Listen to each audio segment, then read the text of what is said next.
Yeah, and this when we had our first chat, when we just initially started speaking, that was one of the things I found really interesting, was just your breakdown of direct versus indirect. Yeah. So I think one of the things that I find fascinating in procurement is the kind of lack of uniformity around categorization.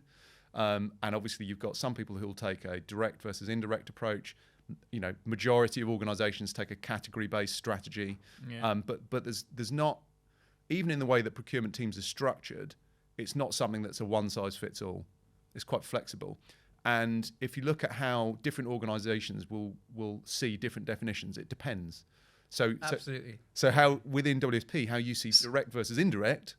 I'll just totally flip it on its head. Yeah. So if I look at all the stuff that we buy, the tangibles, laptops, PPE,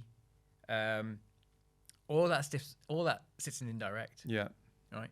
Direct for me and direct for WSP is subcontractors, sub-consultants, which again form part of our kind of formal supply chain. They're services. It's all services.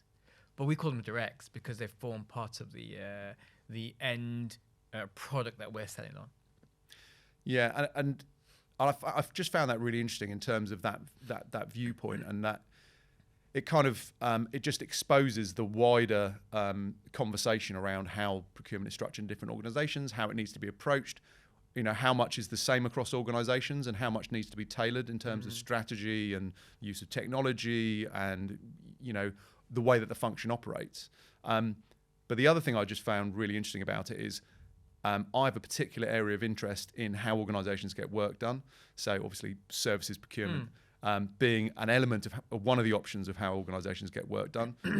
Also can get work done with their employees, and they can also get work done with contract and temporary staff, pardon me, as well as outsourcing it. So it all depends how you want to balance the risk, the cost, outcome versus time, and all these sorts of things.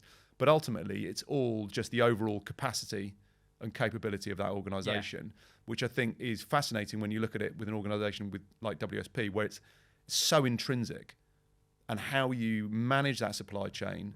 And we can come on to it later, but how you can try and build value as a procurement function. I thought that was a particularly interesting area of it, because it's quite complex managing all those people-based services, I would imagine. And listen, if I was to sit here and say that we've cracked it, that would be a lie and a fib.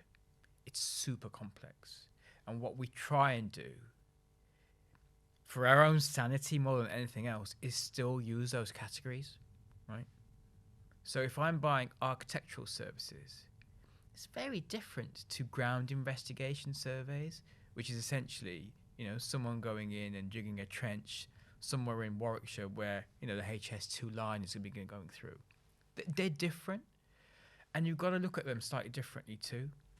Now, you've talked about the fact that these guys, it's about getting work done. Get that. Yeah, absolutely. That is a fundamental. That's your foundation. This stuff needs to get done. The question then becomes how it gets done and who does it. And those are kind of questions that we have to answer using our category strategy.